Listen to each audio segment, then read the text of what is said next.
Primero, yo coincido totalmente, pero quisiera eh, mostrar que esa situación actual en la que los gobiernos confían en los operadores tradicionales es algo entendible, es natural. Ellos hasta ahora fueron muy efectivos, trabajaron muy cerca de los gobiernos y han logrado, como tú dices, conectar casi 80% de la población de la región.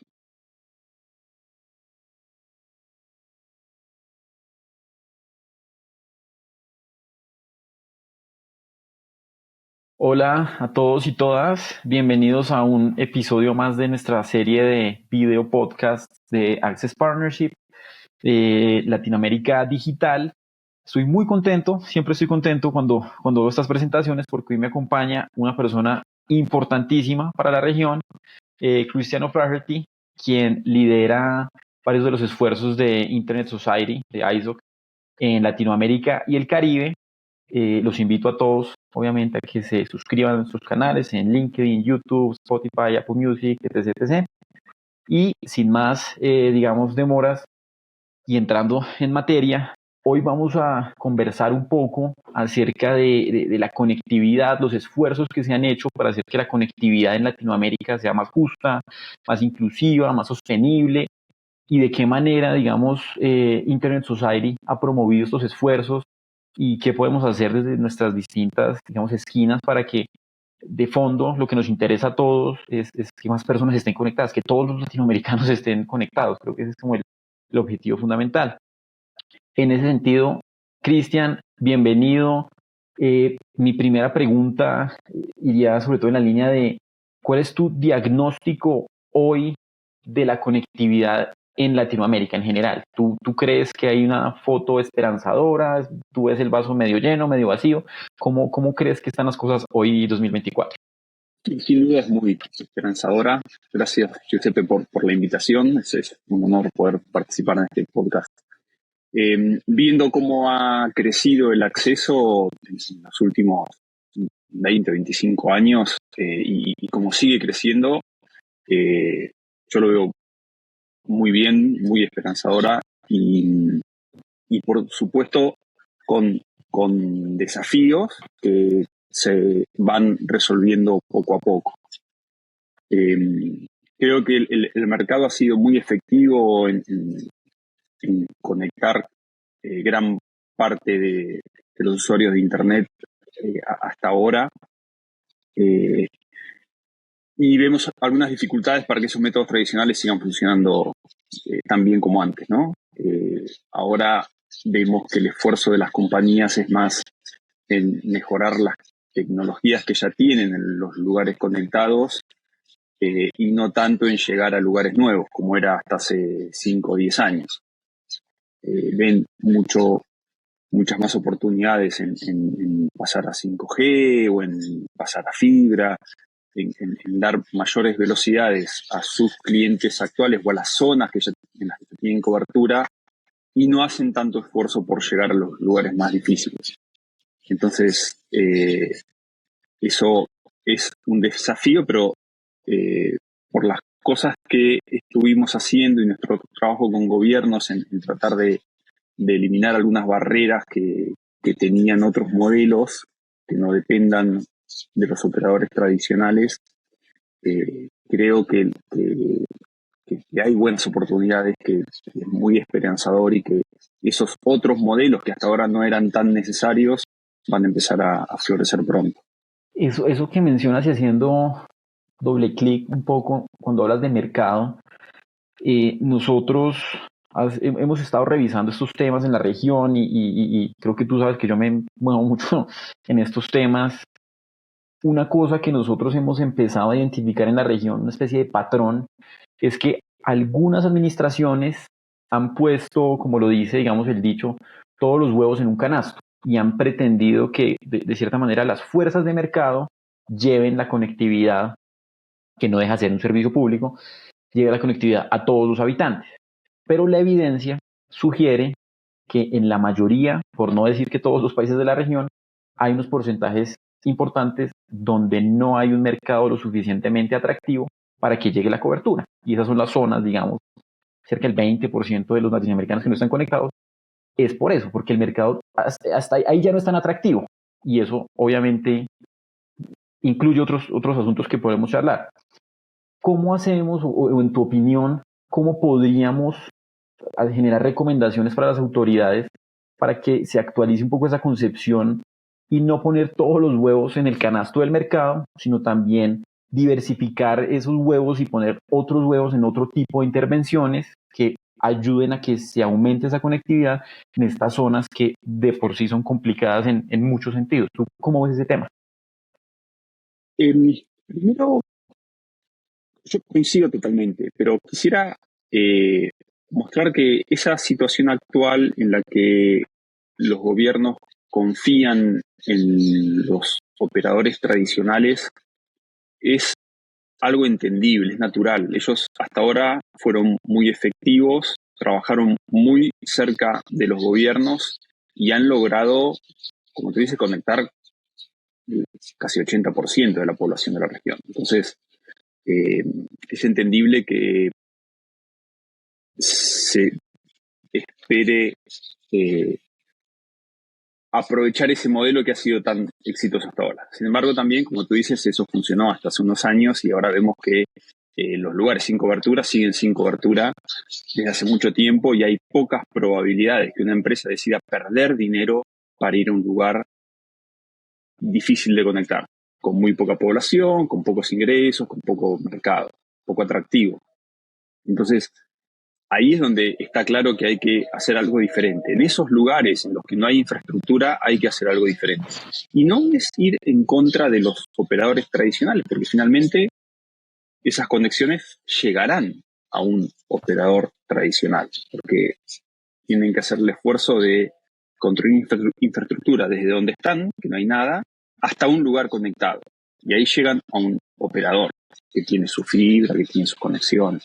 Entonces no es un modelo que perjudique a los operadores actuales, sino todo lo contrario. Es un modelo, o son modelos alternativos, son reglas diferentes en esos lugares sin infraestructura, con menos barreras, con menos procesos, con menos costos de licencias, con menos requerimientos para el que dan servicio, que habilitan la posibilidad de crear infraestructura para llegar a un lugar sí conectado.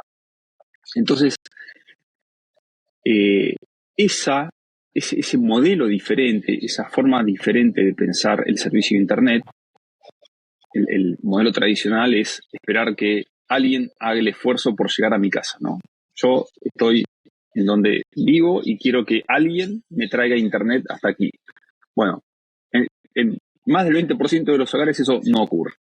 No va a haber nadie interesado y si hay alguien interesado va a ser un costo inaccesible. Entonces, ¿cómo hay que cambiar el modelo en esos lugares? Bueno, esas comunidades desconectadas tienen que ser capaces de ellos hacer el esfuerzo por llegar a Internet.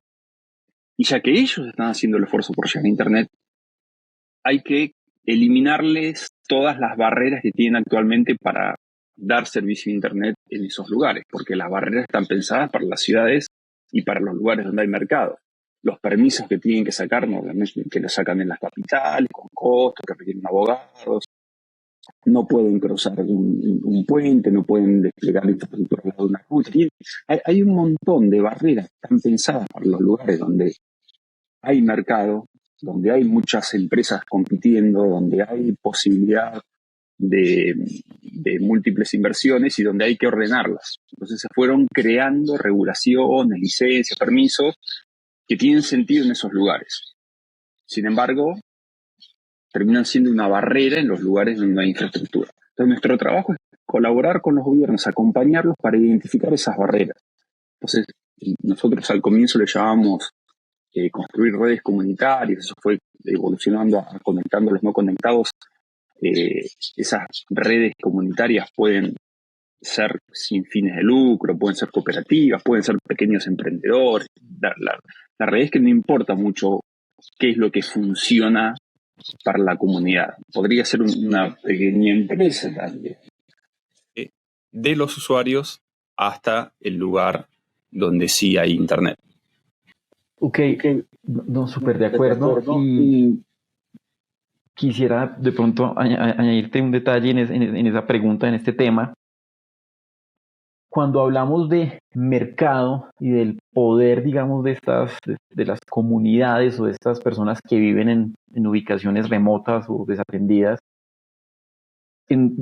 repito, en nuestra experiencia y con lo que hemos hecho en los años recientes, asesorando temas políticas, regulación de conectividad, hay una frase muy común que yo estoy seguro que tú te la has encontrado, y es que nos dicen, venga, cuando usted se va a esa zona, hay dos cosas que usted casi que va a encontrar automáticamente. Uno, los niveles socioeconómicos tienden a ser bajos. La gente que vive en las zonas rurales realmente no es que tengan el mismo, digamos, dinero per cápita que la gente que vive en las ciudades, y es una realidad casi que latinoamericana en su mayoría.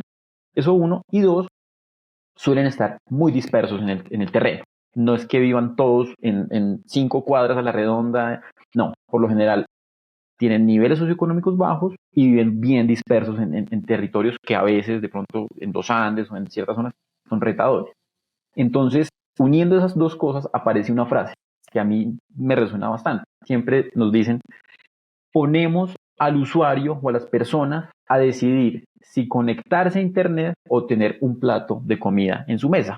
¿Por qué? Porque el costo de acceder a Internet, sea lo que sea, compite con la satisfacción digamos, de unas necesidades básicas. Eso no implica que ellos no tengan esa intención de gastar en Internet. Lógicamente, los ponen a competir. Y una persona, pues yo creo que es difícil competir Internet y comida, digamos, en un hogar de latinoamericano. En ese sentido, te quiero preguntar, ¿deberían también las administraciones considerar mejoras socioeconómicas que permitan que las personas en estas zonas tengan mejores condiciones adquisitivas, mejores condiciones, digamos, de servicios públicos esenciales, agua, luz, educación, para que de esa manera también les quede más fácil a ellos, ahora sí, convertirse en un mercado un poco más interesante digamos, para la provisión de este servicio? ¿No debería unirse un poco también un componente que no es tan tecnológico, pero que tiene toda la relación? ¿Tú crees que hay una relación ahí que de pronto a veces no se considera mucho en estas políticas? Bueno, sin duda, todos los gobiernos deberían pensar en cómo mejorar la calidad de vida de esos lugares, sin duda, en general. Que tengan su comida, que tengan su trabajo, su educación. Ese tiene que ser la prioridad. Y nosotros en Internet Society estamos convencidos que Internet ayuda a esas comunidades a mejorar su calidad de vida, a vender mejor sus productos, a acceder a educación que no pueden acceder porque están muy lejos, a tener mejor servicio médico porque pueden acceder a consultas, teleconsultas sin tener que viajar kilómetros cuando están enfermos. En todos los aspectos de la vida, Internet les va a mejorar la calidad de vida. Sin embargo, uno piensa cuál es su economía mensual, semanal, diaria y cuánto tienen que pagar por un abono de Internet móvil, y no hay manera que puedan aprovechar todos los beneficios de Internet cuando no ganan lo suficiente para pagar. Pero ahí es donde tiene más sentido pensar en otros modelos, porque el precio de un abono de Internet, que es el mismo en todo el país, los precios de Internet móvil no cambian por donde uno lo usa, están hechos para donde está la mayor cantidad de gente, porque eso es lo que le justifica el negocio y la inversión para la empresa. Pero si pensamos en otros modelos, en estos lugares donde la comunidad es la que creó la infraestructura, donde que reparte los costos por dar ese servicio, por mantener y operar y crecer la red local, y solo hay que compartir entre todos los costos para el tráfico de Internet en un punto mayorista de una ciudad cercana o en un pueblo, bueno, ahí el modelo cambia totalmente, porque ahí lo que están haciendo es distribuir los costos entre todos los vecinos, y ellos mismos van a decidir cuál es el vecino que puede pagar más, que pueda si alguno, por ejemplo, ha logrado aprovechar esa conexión a Internet para mejorar su negocio y tiene posibilidad de pagar más, va a estar interesado en pagar más, porque cuanto mejor conectividad, más calidad y y más estable sea, mejor va a ser para su negocio. Y eso lo hemos visto, es tan valioso el servicio de Internet para esas comunidades remotas que ellos mismos harán el esfuerzo que sea necesario para mantener ese servicio disponible para todos. Es muy distinto que cuando uno piensa individualmente cuánto cada uno tiene que pagar un abono mensual, que como tú dices, es eso o el plato de comida. Ese modelo convencional para esos lugares con déficit de tantas cosas no funciona. El otro punto que tú decías, Giuseppe, tiene que ver con la dificultad de crear redes de acceso en esos lugares remotos, rurales o con geografías complicadas. Y ahí también hay una buena noticia, porque y también hay una diferencia con las empresas convencionales. Las tecnologías nuevas han bajado muchísimo de costo y se han simplificado mucho. Antes, para tener una red de fibra óptica, una red móvil, cualquier servicio de acceso a Internet, hacían falta ingenieros, cursos del proveedor. Era complejo armar una red de acceso. Y ahora todos lo hacemos en nuestras casas. Los equipos que compramos vienen preparados para que uno no tenga que contratar un técnico. Y esos mismos equipos son los que se pueden usar para crear una red de acceso en un pueblo, con pequeña cobertura, con pocos clientes o pocos usuarios. Y es suficiente, más que suficiente, para una comunidad alejada. Nosotros en nuestras casas tenemos a veces 100 megabits por segundo de servicio de Internet y ellos con 100 megabits por segundo pueden atender a todo el pueblo, a toda la comunidad con buena calidad para lo que ellos necesitan. Entonces, es una buena oportunidad aprovechar todas estas tecnologías nuevas y que los vecinos sean los que hacen esas instalaciones y se ocupen de operar la red. Así que tanto en las tecnologías de acceso como en las tecnologías de backhaul, las que los conectan a ellos con lugares remotos a 20, 30 kilómetros, en los dos casos hay opciones de bajo costo, simples de desplegar y operar por los vecinos. Y si eso no fuera posible, ahora hasta tenemos los satélites de órbita baja que pueden contratar un servicio mensual, ponerlo donde quieran hacer la red comunitaria y resolver el problema más fácil todavía. Excelente. Eso que tú mencionas me lleva a empezar a abordar un poco el tema de la regulación y la política. Te quisiera preguntar algo en el sentido de, a veces, en tu opinión, ¿crees que los reguladores, los asesores de política pública destinan demasiados recursos en pensar el diseño, en abrir, digamos, puertas para discutir las políticas de tecnología de vanguardia, las que más resuenan, las más rimbombantes, sea cual sea la tecnología, y descuidan un poco la revisión de las políticas y las regulaciones asociadas con esta otra cara de pronto de la tecnología y que de todas formas da un beneficio para las personas? Te lo pongo en términos simples.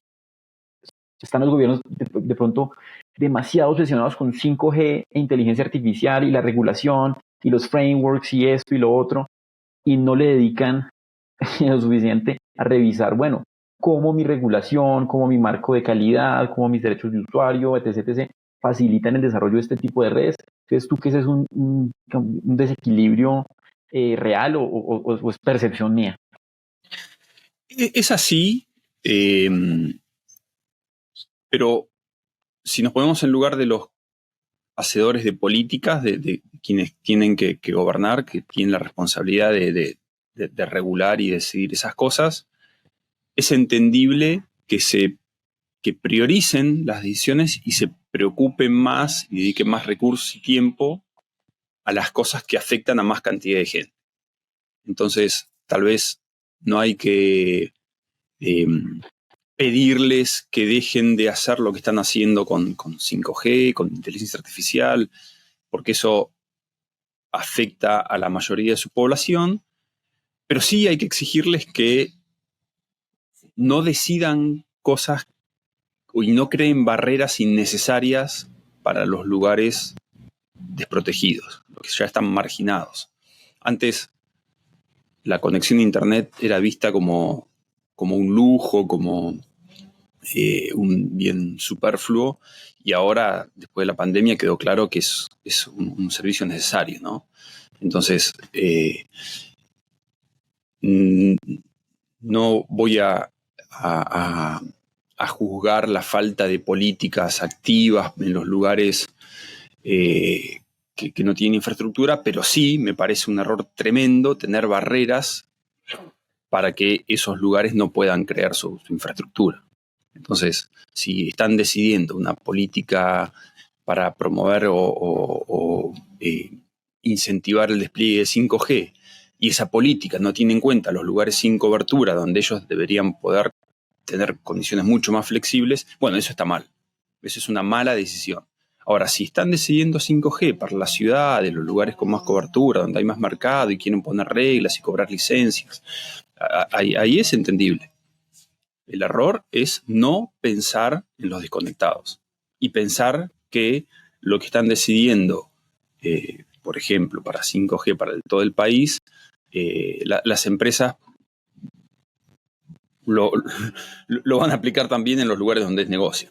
Eso ya está claro que no sirvieron los fondos de servicio universal, no sirvieron las exigencias, ninguna de las opciones que hubo para exigir el despliegue de infraestructura en lugares donde no es negocio, ninguna de esas funcionó. O sea que no es una opción exigir a las empresas que pierdan dinero en los lugares difíciles. No es opción. Perfecto. Bastante contundente eso que mencionas. Y lo quiero unir de pronto con lo que hablaste ahorita del desarrollo de tecnologías nuevas y estas alternativas con las que se cuenta hoy. Y de manera, digamos, específica, todo este tema de las constelaciones de órbita baja, todos estos nuevos servicios, digamos que hay ciertas empresas, no sé, Starlink, SpaceX, que todo el mundo conoce de ellos y en la región ha sido un boom descomunal. Yo esta semana estaba viendo datos de cómo están creciendo en el mercado a pesar de tener costos restrictivos, porque el costo de acceso para un hogar en Starlink, zona rural, sigue siendo comparativamente muy alto versus lo urbano. Pero la gente está, digamos, el mercado está respondiendo de cierta manera. ¿Crees tú, viendo esto a futuro, ves tú que en este contexto casi que de IP solamente, donde ya no es la llamada de voz, sino el Internet lo que le interesa a las personas, ¿tú crees que estas soluciones satelitales, las plataformas estratosféricas, todo esto puede cambiar las reglas de juego de la conectividad rural? Puede que ahí empiecen a aparecer esos mercados donde, vea, sí habían personas, sí había mercado y el problema era de la tecnología que se les estaba ofreciendo. ¿Crees que de pronto algo así esté sucediendo? Sí, sin embargo, no diría que es un problema de la tecnología, sino de la accesibilidad. Porque tú dices, bueno, esos servicios son caros para un hogar comparado con lo que tenemos ahora en nuestras casas, pero en esos lugares remotos no tienen otra opción. Y si quisieran contratarlo ahora, tienen que pagar 100 veces más que lo que cuesta un servicio de estos de órbita baja. Entonces, es caro comparado con nuestros hogares, pero es muy barato comparado con las alternativas. Entonces, eso habilita el acceso a Internet en lugares que antes no tenían chances por los costos. Esa es una de las características o de las novedades, pero eso se suma a muchas otras, ¿no? Yo antes mencionaba la simplicidad en el despliegue de nuevas tecnologías, o se suma a que los operadores ahora fabrican los equipos que son más simples, más accesibles. No son unos pocos proveedores de routers, por ejemplo, como era antes, sino que hay marcas chinas todo el tiempo nuevas, y esos fabricantes de equipos además se preocupan por que sean fáciles de usar, cada vez más simples. Si tú recuerdas cuando te comprabas un router hace 10, 15 años, uno tenía que ver las instrucciones y ver en la página de configuración cómo era. Ahora son cada vez más simples de utilizar. Casi que uno los enchufa y con muy pocos pasos quedan funcionando. Entonces son muchas las cosas que están cambiando que hace que sea más simple para esos lugares sin infraestructura crear sus propias conexiones a Internet. Entonces, no me parece, o no es solo un cambio tecnológico el de los satélites de órbita baja, sino es parte de un montón de cambios que se están produciendo en el ecosistema de Internet que hacen que haya otras opciones para esos lugares, que no se dependa únicamente de lo que funcionó hasta ahora y que tenemos que ir acomodando la regulación para que se puedan aprovechar esos cambios, ¿no? Si, por ejemplo, para los satélites de órbita baja ponemos un montón de restricciones, atrasamos los permisos, bueno, nuestro país, donde sea que estemos, va a estar en desventaja comparado con países vecinos. Y eso además es una visión de muy corto plazo, ¿no? Porque esos servicios se pueden llevar a cualquier lugar del mundo. Entonces uno puede ir al país vecino a comprarlo y llevarlo y colocarlo en esas zonas rurales donde nadie va a hacer inspecciones. Entonces, ¿cuánto tiempo puede un gobierno frenar una tecnología como esa? No tiene ningún sentido frenarla. Lo que hay que hacer es aprovecharla bien. Y si tiene impacto, ver cómo minimizar el impacto. Y lo que queremos es que todas todos estos cambios tecnológicos, todas estas nuevas opciones, se aprovechen de la mejor manera en esos lugares donde no hay infraestructura actualmente. Súper interesante eso que mencionas.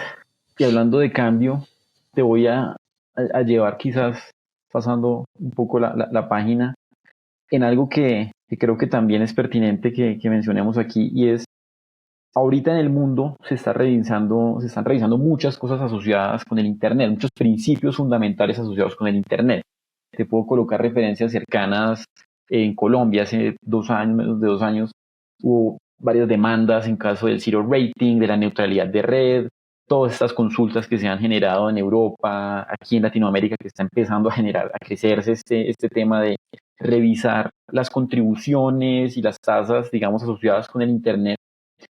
Te quiero preguntar, frente a este panorama en el que hay personas conectadas, normal, personas muy bien conectadas y personas desconectadas, ¿estamos frente de pronto a algún riesgo en caso de que se tomen decisiones que de pronto afecten principios fundamentales del Internet? ¿Crees tú que hay algún asunto que deba preservarse igual para todos los usuarios, independiente de su nivel de acceso, del tamaño de su plan, independiente de cuánto paguen por acceder a Internet? ¿Crees tú que estamos necesitando revisar algunos de estos temas? Bueno, sí, porque Internet cambia permanentemente desde que comenzaron los primeros experimentos, ha evolucionado sin parar y continuará esa evolución. Y en Internet Society estamos convencidos, como yo decía, que es un servicio que mejora la calidad de vida, que es valioso y beneficioso para todos. Pero también somos conscientes que hay cosas por mejorar y hay amenazas nuevas y hay cambios que a veces impactan negativamente en ese valor que da Internet, y muchos de esos cambios son para solucionar otros problemas, ¿no? Entonces somos conscientes que tenemos que seguir mejorando Internet, como vino mejorando desde hace 50 años, tiene que seguir mejorando. Y como tú dices, muchas de las propuestas que tienen una buena intención, por ejemplo, conectar a los no conectados con servicios como Zero Rating, parece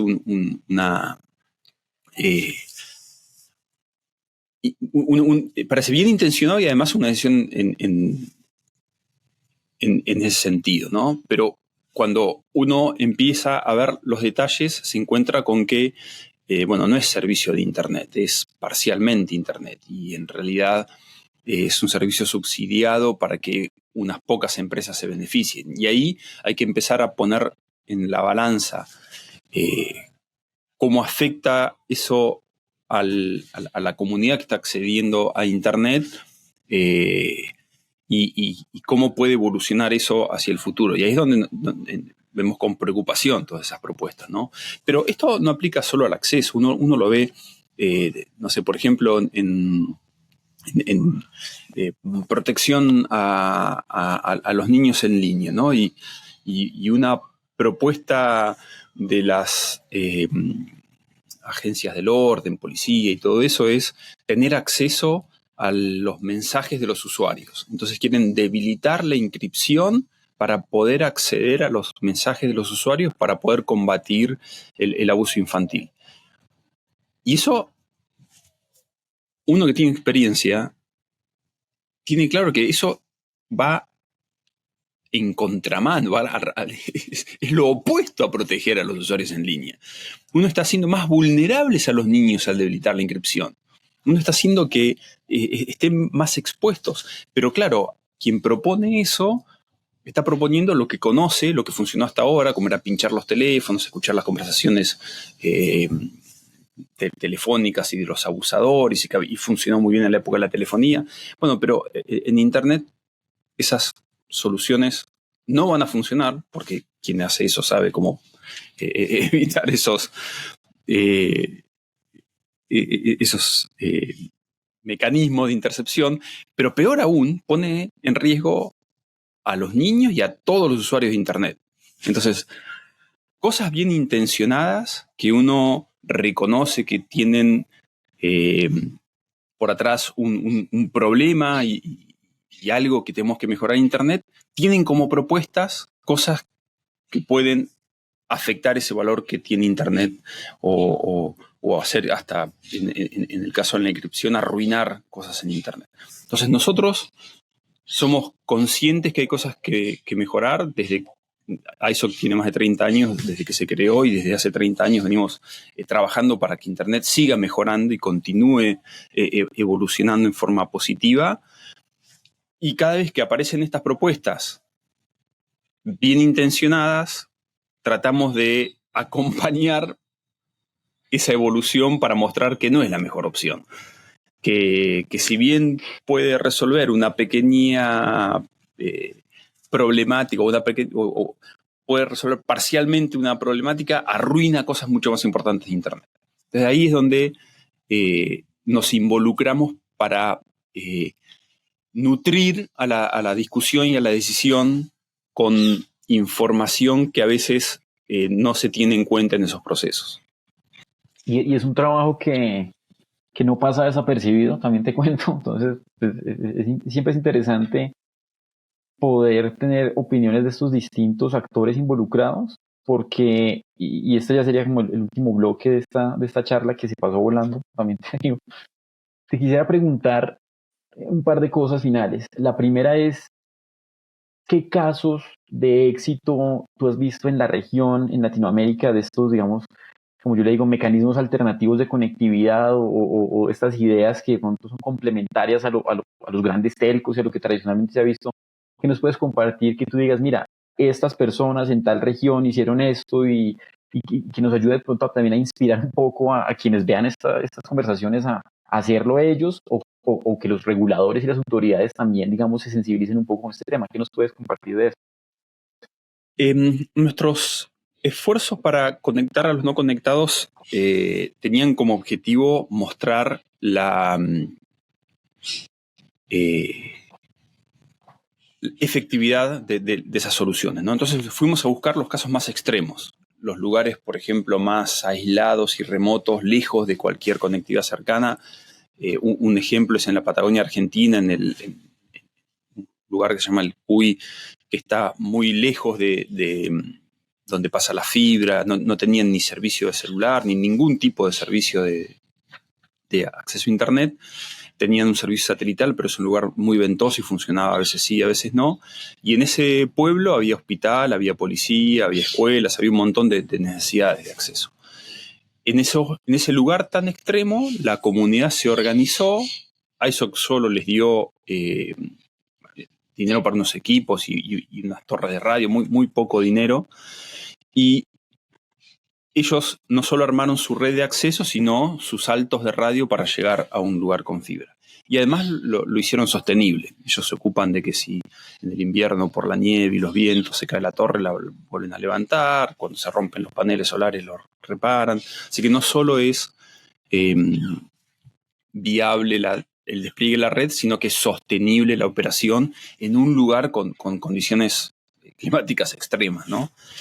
Luego hicimos otros pilotos en comunidades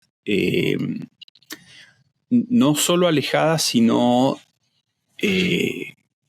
marginadas por otras cosas. Por ejemplo, el proyecto NANUM es un proyecto de comunidades indígenas en la región del Chaco. La región del Chaco incluye parte de Argentina, parte de Paraguay, parte de Bolivia. Y son comunidades que tienen otro idioma, que tienen otra cultura, que son muy diferentes, pero como decía, estamos convencidos que el servicio de Internet les va a dar mejor calidad de vida. Y así conectamos muchas de esas comunidades donde ellos mismos ponen las reglas para administrar su servicio. Son ellos los que acuerdan cómo se utilizará el servicio, cómo se van a repartir los costos, y son modelos diferentes para cada comunidad. Cada comunidad decide qué es lo que funciona para ellos.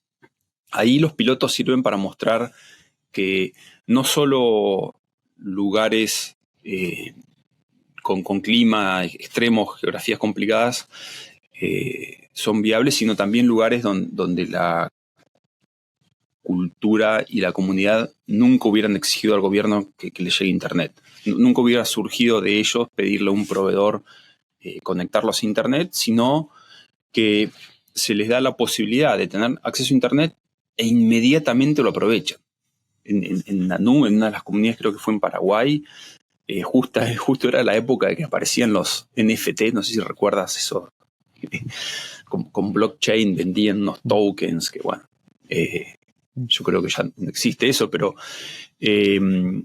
justo coincidió y generaron tokens de esos y los vendieron por más de $10,000 y fue imagínate, para una comunidad indígena remota en Paraguay, eso fue fantástico. Y en todos los casos buscamos casos así extremos para mostrar que incluso en esos lugares con tantas dificultades, aún ahí estos modelos alternativos funcionan y son sostenibles, ¿no? En Colombia hay muchos ejemplos, sobre todo en lugares, zonas que hay que pacificar, donde es muy difícil a los operadores porque no entran directamente por los riesgos que tienen, y los únicos que son capaces de armar su propia red son los locales. Nadie más va a ir ahí a colocar una torre o fibra o hacer una inversión. Y en esos lugares también ha sido muy efectivo el despliegue de redes comunitarias. Tratamos de tener en todos los países al menos 1 o 2 pilotos para luego acompañar con el regulador los cambios necesarios para que eso, primero, no sea ilegal, porque normalmente dar servicio a Internet sin licencia, sin permiso, es ilegal. Entonces, primero generar los cambios, que así fue ocurriendo, ¿no? No sé, el primer ejemplo que puse en Argentina fue en conjunto con el regulador, y el regulador luego de eso sacó una licencia para operadores sin fines de lucro y redes comunitarias, y fue luego mejorando todos esos cambios para que sea cada vez más simple, no solo para que no sea ilegal, sino para que sea cada vez más simple, menos barreras. Lo mismo en Colombia, trabajamos con el MTIC y con CRC también para que haya posibilidad de acceder, por ejemplo, a espectro en esos lugares no conectados. Aprovechamos el sandbox regulatorio y siempre acompañamos los pilotos con participación del regulador para identificar todos esos cambios necesarios. Y en todos los países funcionó muy bien. Excelente, me alegra como colombiano saber, yo sí sé de lo que han hecho y después podremos charlar de ese tema con más detalle, Te quiero hacer la última pregunta, de nuevo agradeciéndote por compartir tu conocimiento, tu experiencia, que a mí eso me encanta siempre aprender y de ti pues se aprende un montón. Yo quisiera preguntar, ¿qué viene para Latinoamérica en temas de conectividad? ¿Cuál debería ser el punto número uno de la agenda de conectividad? Yo sé que es difícil generalizar, pero si pudieras sentar a todos los ministros, todas las autoridades de la región en 5 minutos y decirles, mire, esto es lo que se debe hacer porque esto es lo más efectivo, esto es lo sostenible, esto es lo más eficiente para conectar a los que no están conectados y pasar un poco del discurso a la acción. ¿Tú qué les dirías? ¿Tú cómo los convences para que ellos salgan de esa reunión después de tomarse un café, un mate y decir, voy a hacer lo que Chris me dijo? ¿Qué sería? Ahí creo que es útil el trabajo que hicimos con CITEL, que es la Comisión de Telecomunicaciones de la OEA, identificando 21 recomendaciones que se pueden seguir para conectar los no conectados en zonas remotas y rurales. Y tiene más que ver con remover barreras que con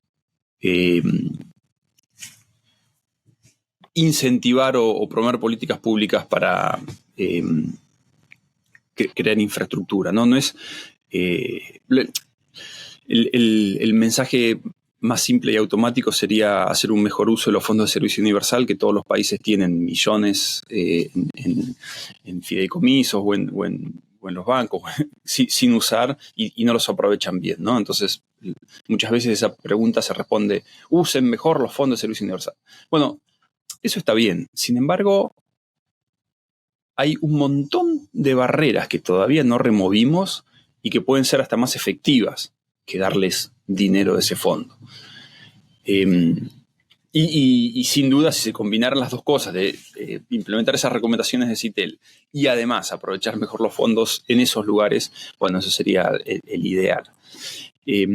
Creo que si tuviera que elegir una de esas recomendaciones en las que tienen que enfocarse, para mí el acceso al espectro en esos lugares sin cobertura tendría que ser más simple. Quien está en un lugar donde ningún operador está utilizando el espectro y con unos pocos equipos puede dar servicio a toda una comunidad en una banda licenciada, eso tendría que ser posible hasta que venga un operador que tiene la licencia y quiera dar infraestructura. Entonces, bueno, si es así, bienvenido el operador y que haga la inversión y que llegue a ese lugar. Mientras no lo haga, no puede ser que esa comunidad local no lo pueda aprovechar, porque alguien más lo compró y no lo usa. Entonces, eso sería una gran ayuda para muchas de esas comunidades. Perfecto, Chris. Muchísimas gracias. Espero, pues, obviamente que nuestra audiencia, que pues, te cuento también, nos ha ido muy bien con estos podcasts. Tenemos ya miles de vistas en toda la región y hay autoridades que escuchan lo que nosotros contamos. Entonces, espero, pues, que varios de ustedes hayan tomado nota de lo que dice Chris y que podamos seguir moviendo esa aguja de la conectividad, como yo le digo, lo más alta posible. Creo que eso es un tema prioritario para cualquier país que piense en el desarrollo. De nuevo, Chris, muchísimas gracias y los invito a todos pues, a que se suscriban a nuestros canales. Esto va a estar disponible en todas las plataformas, en YouTube, Spotify, etc. Muchísimas gracias.